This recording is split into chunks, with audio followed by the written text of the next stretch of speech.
Shalom Aleichem, everyone. A good Tavach. Shavua Tov. We're continuing here in Hachzeg's learning of the Pele Yoetz. Today is day number 132, and we will finish off the chapter of Gaiva, of running away from haughtiness and trying our best to become humble human beings. You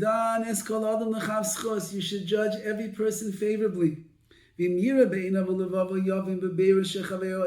if you see clearly with your eyes and you understand that your friend or wife, or maybe even your child or a student or a servant, they did something wrong against you, they did things that were not appropriate, it is fitting that you should not get angry. You should not be in pain. You should not let it bother you. Don't hold on to it and bear a grudge against them for even a second. What can a person complain about? A person's receiving this for his sins. What does that mean? Says the pasuk.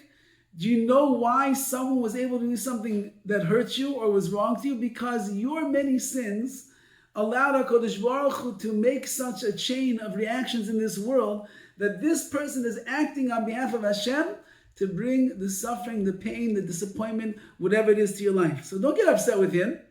You have to get upset with yourself. I must have done something that is wrong. That's why it's happening. Hashem Amar Loi Kalela, HaKadosh Baruch Hu told him to curse you. That's why it's happening. Not because this person decided he's going to do such a thing. Hashem allowed it to take place because that is what you deserved as a result of your many sins. So instead of getting angry, you have to humble yourself and make a cheshbon nefesh, examine examine your deeds and figure out what could I have done wrong that brought this about. And if a person like this, or on your stature, ends up being light in the honor that he gives to you, or he does honor you, what does it matter?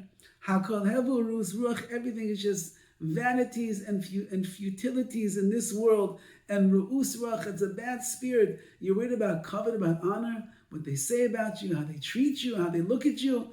Don't worry about it. It's nothing. The only covet that we need to worry about is, are we mechubad? Are we honorable in the eyes of Hashem? Will it be goydel toivus and love Him? And according to the great good of those that are forgiving when they get insulted. If somebody insults you or hurts you or pains you, and you can forgo it and not pay attention and just bear that pain, whatever it might be, but you're not even supposed to be in pain, just let it go. Just let go of it. So you should be thanking the person that he had challenged you in this area. Your friend did such a chesed with you. You should rejoice with those that embarrass you and shame you more than the ones that are mechabed you. Kibbud, it's nothing. Futilities, it's worthless in this world. It's only what HaKadosh Baruch Hu thinks. But if somebody disgraces you, they embarrass you, they pain you, and you just let it go, you give that person a big hug and a kiss and say, thank you so much. You just made me a greater person.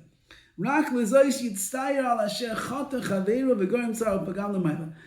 let it bother you what he does to you, but if the person is acting and misbehaving and sinning and acting inappropriately, it could pain you for the pain that he's causing to the Rebbeinu Shalom. Therefore, do what you can. You should try to create some kind of a barrier for yourself between other people, that they shouldn't do the wrong things and they should not hurt you. Not for yourself, for you it's actually a good thing, but because they shouldn't behave in that way because it's sinning to HaKadosh Baruch Hu. And if they do sin, make the efforts that you can to rebuke them. If your words will be heard, and do whatever you can to be mafayis them, to appease them, to make them realize they made a mistake. Inform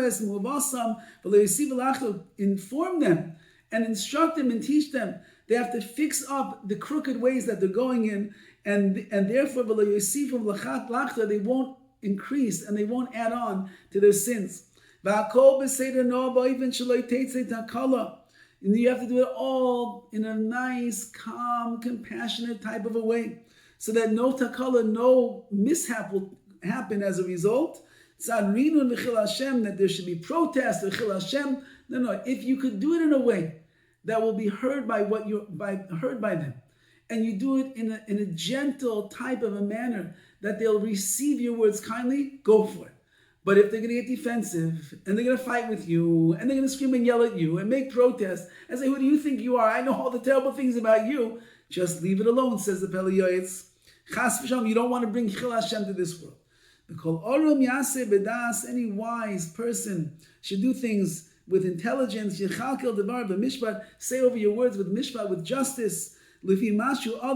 According to who you are, which means say it in the way that's the best that you can. According to the place, according to the necessity of the time. And then he writes, if you need to instill some fear in this person, so that they will listen to what you say, so they'll stop acting in these inappropriate manners, so then you're allowed to show them kas, anger, that you're a little bit intolerant of the things that they are doing. But your heart should be void inside, should be empty. All of your actions should be l'shem shemayim, for the sake of heaven, which means, i.e., I'm showing anger, but I'm not really angry. This is for a parent with their children, for Rabbi and his Talmud. This is for two friends with each other. I'm only showing that I'm displeased, but really in my heart, I still love that person.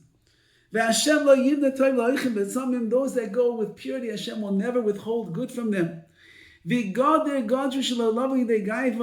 And another way that a person can create boundaries for themselves, that they will not come to gaiva, to haughtiness, they should run away from honor. And all the more so, do not ask for gedula, for greatness. Don't keep looking for the thumbs up. Don't keep looking for the signs of fire. Yes, his speech was fiery, or this guy is great, and you're looking to be honored at the next banquet. And they say, would you, Mr. Rosansky, can I honor you and your wife at the next banquet, all you've done for the shul?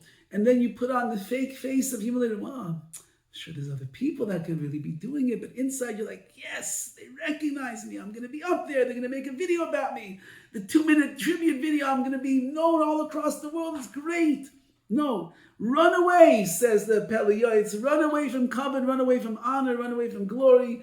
You should do nothing that attracts the attention of others. Otherwise, they're going to end up giving you that kavod and that honor. And that will turn a person into a Baal Gaiva. And I included in this, I say, says the Pele Yoetz, someone who writes a sefer, it's not a good idea to ask for askamas, for approbations from great rabbanim of that generation. That's like you're saying, honor me, respect me. Again, you need them today, really, l'maisa, you really need them so people will know that you're a valid Talmud Chacham and that your sefer is worth reading and learning. But the Pele is saying that in a perfect world where you can get away without having them, it's better not to have them, because what is the letter of approbation? Shiaduhu sha'askama saying l'far l'remes ha'mechaber. The whole purpose of it is ha'rav ha'goyin ha'godol ha'tzadik. He's master of this and that. So everything it's saying is just to make you look like an amazing person. And therefore, it's going to certainly increase the gaiva, the way that you feel about yourself. And so what? So your name is great. What does it add to you? Nothing, says the Pele Yoetz. It only going to make you into a hardier individual, and our job is to be humble as we possibly can be. So in all these ways, says the Pele Yoetz, we have to work on examining ourselves, seeing what we need to work on personally. And if things are not going well in our lives, or there are people that are hurting us, HaKadosh Baruch Hu sent them because we deserved it for our many sins. V'achman al-Islam, do a cheshbon nefesh, be mefashvish and ma'asev, examine your deeds and work on yourself. Humble yourself, and in that way, you got the ultimate kavod in this world and the world to come, and that is the kvod shemayim, the honor that HaKadosh Baruch Hu accords to all of those humble of heart who go in the ways of Hashem. All the best.